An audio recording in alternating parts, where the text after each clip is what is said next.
윌리엄 J. 패터슨이 쓴 세상에서 가장 놀라운 기도 응답 100이라고 하는 책이 있습니다. 이 책에서는 기도 응답들에 대한 사례들을 하나하나 들으면서 우리가 기도하지 않으면 안 되는 기도의 중요함을 알게 해줍니다. 그리고 다양한 사례들을 통해서 모든 기도에는 반드시 하나님께서 응답하신다는 것을 분명하게 보여주고 있습니다.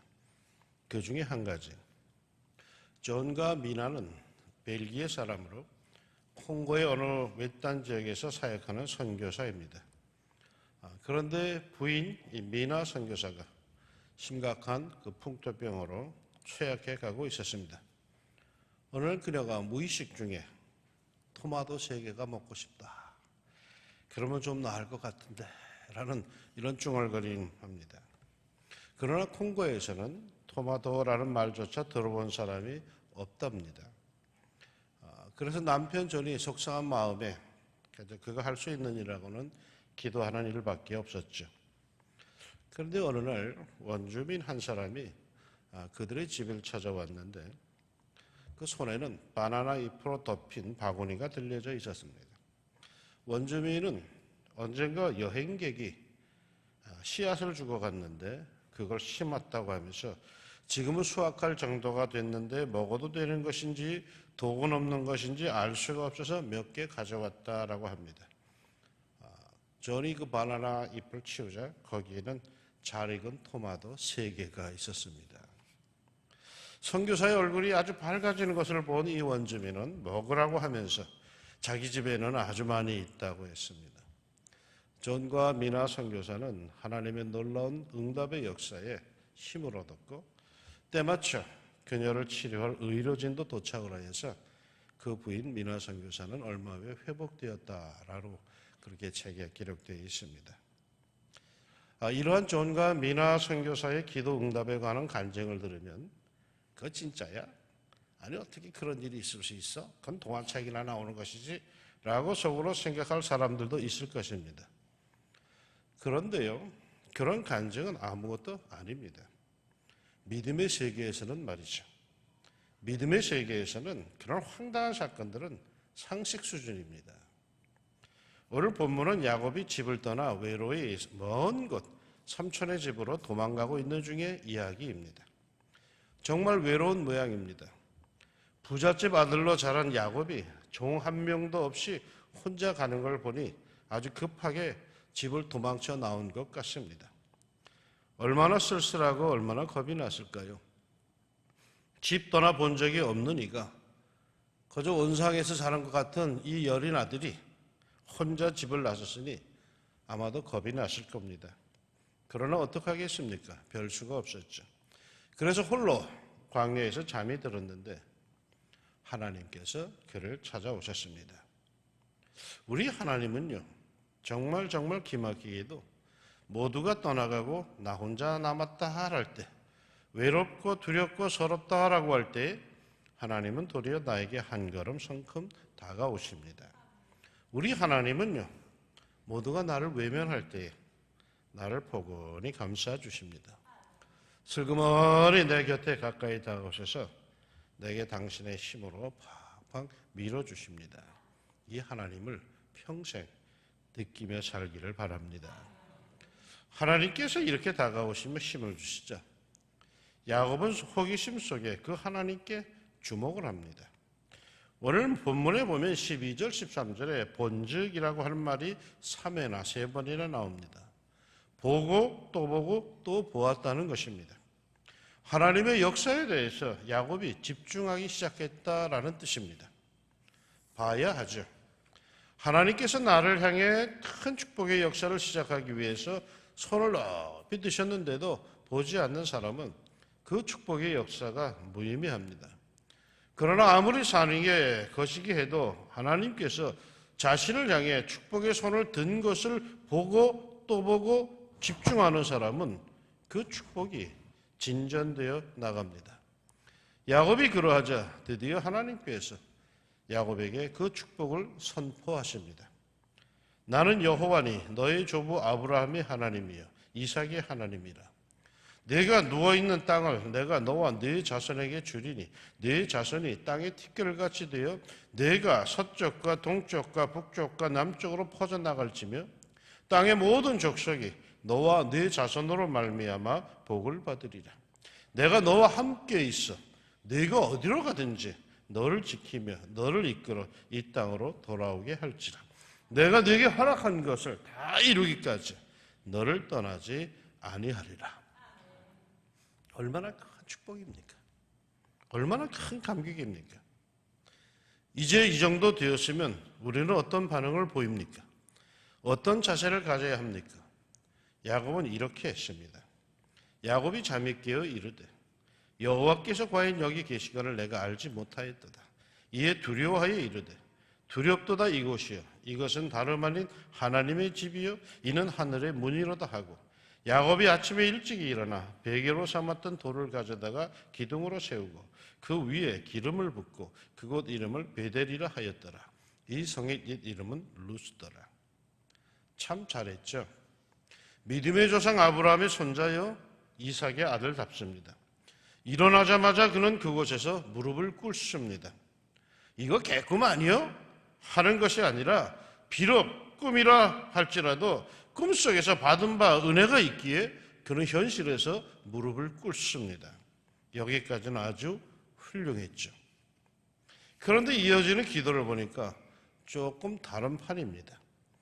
야곱이 소원하여 이르되 하나님이 나와 함께 계셔서 내가 가는 이 길에서 나를 지키시고 먹을 떡과 입을 옷을 주시어 내가 평안히 아버지 집으로 돌아가게 하시오면 여호와께서 나의 하나님이 되실 것이요 내가 기둥으로 세운 이 돌이 하나님의 집이 될 것이요 하나님께서 내게 주신 모든 것에서 10분의 1을 내가 반드시 하나님께 드리겠나이다. 보통 이렇게 하나님을 만났으면 감동적으로 감격 있게 하나님을 만났으면 야 이제 내가 하나님을 잘 믿어야지 하나님 말씀만 따라가겠습니다 라고 해야 될 것 같은데 그런데 야곱은 그렇지 않았어요. 하나님을 잘 섬겨야겠는데 하나님을 섬기는데 조건을 걸어요. 그것도 조건이 많아요. 나와 함께 계셔서 또 나를 지키시고 또 먹을 떡과 입을 옷을 주시오 또 뭐라고 하는가?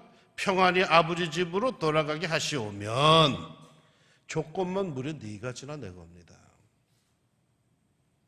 참으로 서럽고 외로운 처지에 자신에게 하나님이 직접 찾아오셔서 요청도 안 했는데 네가 누워있는 땅을 너와 네 자손들에게 주리라. 네 자손이 쭉쭉 뻗어나갈 것이다. 땅의 모든 족속이 너와 네 자손으로 말미암아 복을 받으리니 네가 어디로 가든지 내가 함께 할 것이요 너를 지키고 이 땅으로 돌아오게 할 것이다. 나는 결단코 너를 떠나지 않는다 라고 하나님이 그렇게 말씀하셨으면 거저 마냥 감사하고 마냥 감격하여서 할렐루야 할렐루야 뭐 이래야 할 것인데 그런 어이없게도 조건을 제시합니다.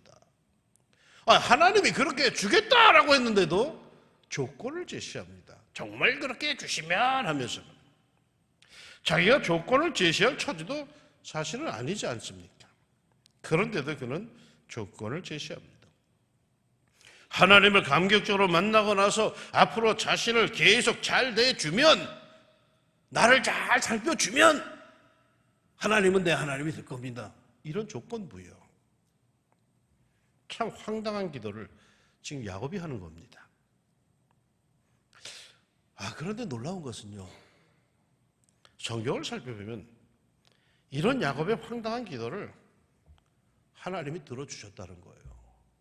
나 같으면 이 자식이 말 정신이 있나 막 그랬을 것 같은데 하나님이 들어주셨다라는 거예요. 마치 어머니가 아이의 그 말도 안 되는 때를 다 받아두듯이 우리 하나님이 그래 하셨다는 거예요. 우리 한국 사람들이라면 황당한 이 실화를 아마 잘 아실 겁니다. 1972년 어느 날 울산 조선소 부지 사진 한 장을 달랑 들고 영국 버클레이 은행으로 간 당시에 고 정주영 현대건설 사장, 이 사람은 은행장에게 사진 한 장 그것을 달랑 보여주면서 많은 돈을 빌려주면 여기에 조선소를 짓고 배를 만들어 팔아서 돈을 갚을 테니 돈을 빌려주시오라고 합니다. 말도 안 되는 얘기죠. 불쑥 찾아와서 사진 한 장 보여주고 말이야. 돈 빌려주면 내가 여기다 조서서 지어서 갚을 것이다. 황당한 요구입니다. 그 말을 들은 은행장이요, 도대체 배를 만든 경험은 있습니까? 라고 묻었답니다. 그래 고 정주영 사장은 우리는 이미 500년 전에 거북선 철사를 만든 민족이요 하면서 한국은행 발행 지폐를 내 주머니에서 꺼내가지고 그 인쇄된 거북선을 이렇게 보여주었답니다. 은행장은 하도 기가 막혀가지고, 그러면 돈을 빌려주는 대신에 조건이 있어.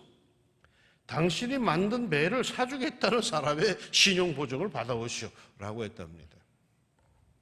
이에 고 정주영 사장은 당장에 스코트 리스코 조선소에서 26만 톤급 유조선 선박 설계도면을 한 장 빌려서, 그것도 빌린 거예요. 빌려서 마침 파리에서 휴가 중인 세계적인 선박왕 리바노스를 찾아갑니다.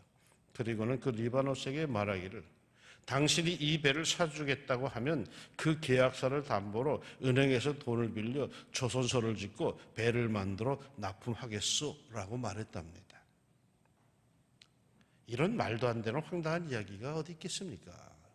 이건 정말 세계 역사 경제사에서 아주 이건 말도 안 되는 얘기입니다. 이런 엉뚱한 법이 어디 있습니까? 우리나라 경제가요, 이런 식으로 컸어요. 무슨 뭐 논리, 법 이런 걸로 큰 게 아니에요. 이러한 황당한 이러한 사람들에 의해서 큰 거죠. 그런데 정주영 사장의 그 끈기 있는 설득력과 그의 근면성과 성실성을 익히 알고 있는 그 리바노스 사장이 26만 톤급 유조선 2척을 주문을 하고 이 계약 덕분에 울산 조선소를 지으면서 한편에서 유조선을 건조해가지고 2년 3개월 만에 선조에게 납품했다고 합니다. 이 이야기는 지금 들어도 정말 황당한 이야기입니다. 그러나 끈기와 성실이 뒷받친 사람에게는 이런 황당한 것 같은 이야기도 현실이 될 수가 있습니다. 계산만 하고 있는 사람에겐 이런 역사가 절대로 일어나지 않습니다. 계산만 하는 사람은 자기 주머니에 있는 정도의 역사뿐이 더 기대를 못합니다. 그러나 황당한 요구, 황당한 꿈을 갖고 열정을 갖고 나가는 사람에게는 그 황당한 꿈이 현실로 이루어질 수 있습니다. 여러분, 기도도 마찬가지입니다. 기도 응답의 이야기를 들어보십시오. 황당하지 않은 이야기가 있습니까? 세상 사람들은 이런 이야기를 들으면 우연이다, 황당하다라고 합니다. 그러나 성경은 이걸 믿음이라고 합니다. 히브리서 11장 1절에 믿음은 바라는 것들의 실상이요 보지 못하는 것들의 증거니라고 합니다. 믿음은 내가 바라는 것을 현실로 만드는 것이고 꿈꾸는 것을 현실로 만드는 것입니다. 도망자 야곱은 지금 가진 것이 아무것도 없어요.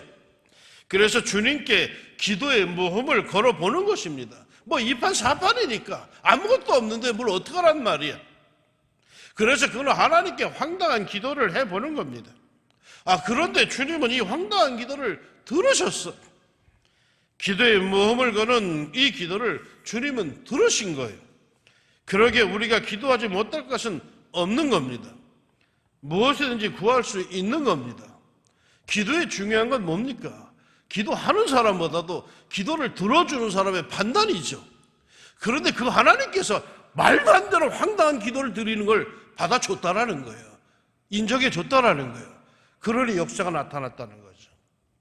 그러니 우리가 하나님께 기도할 때에 이건 구해도 되고 이건 기도가 구하면 안 되고 할 필요가 뭐가 있느냐는 말이에요. 하나님의 마음에 들면은 역사가 나타나는 건데.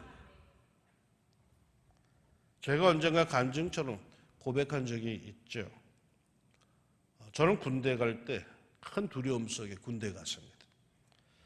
당시 방위로 가려고 하다가 결국 현역으로 갔죠. 입대하는 날 나는 유서를 썼어요. 그때 정말 군대 가는 게 겁났거든요. 대모하다 가가지고 가다가 그때 많이 의문사 하던 그 시절이에요. 하나님께 입대하기 전날 그렇게 기도했어요. 하나님, 군대 가라고 해서 가긴 갑니다.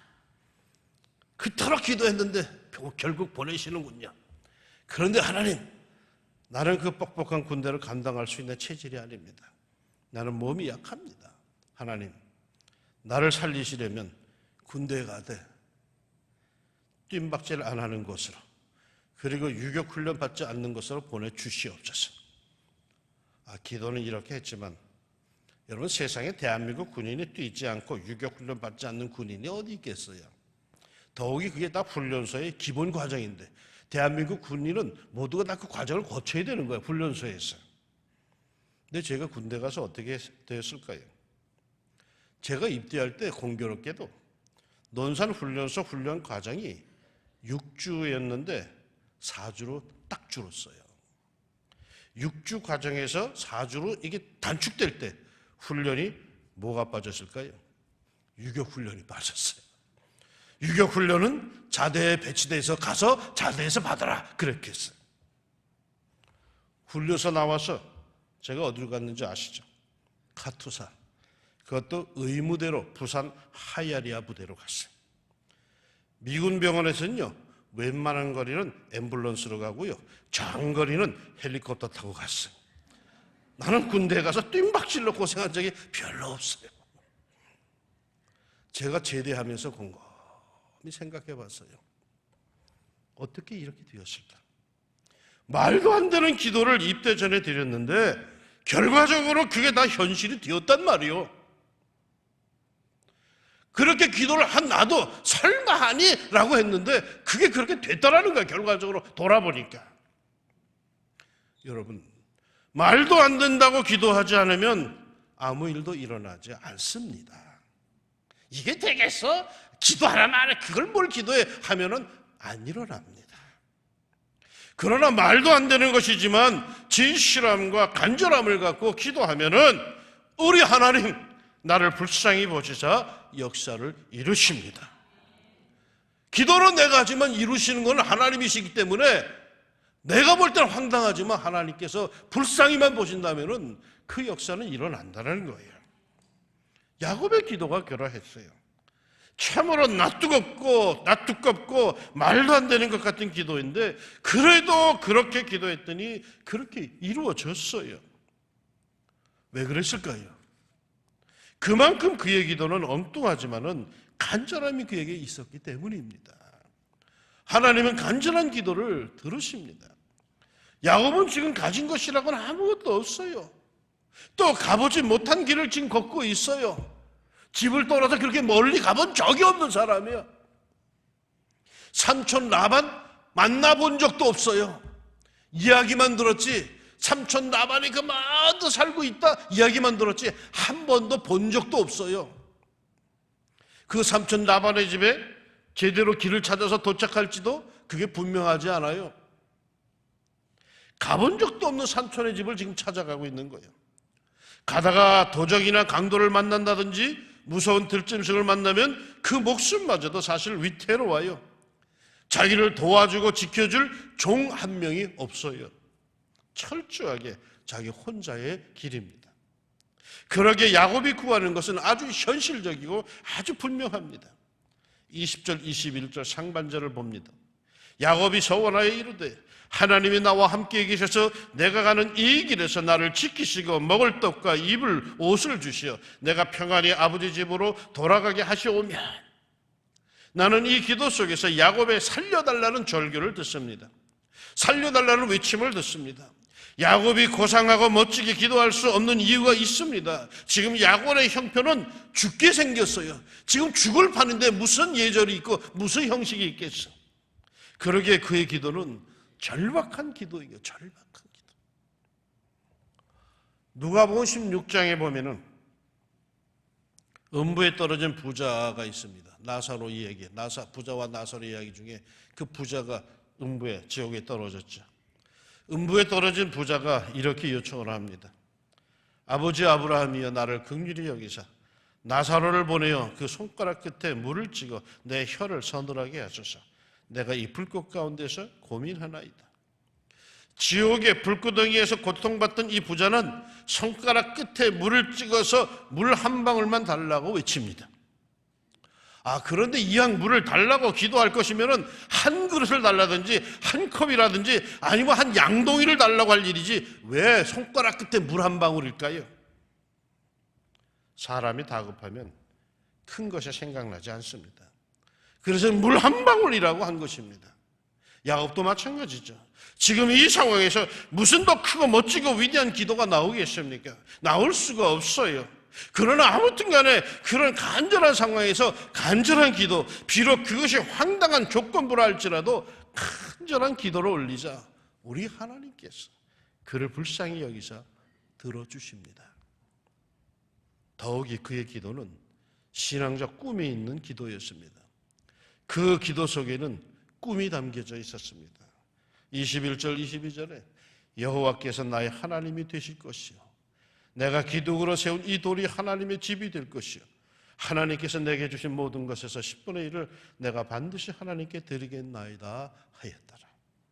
하나님을 섬기겠다는 야곱의 꿈이 나옵니다. 전을 세우고 11조를 드리고 전심으로 하나님을 섬기는 사람이 되겠다라는 것입니다. 야곱은 이런 상황에도 전을 세우며 11조들을 생각을 합니다. 이것이 신앙의 꿈이요 신앙의 비전이죠. 우리도 마찬가지죠.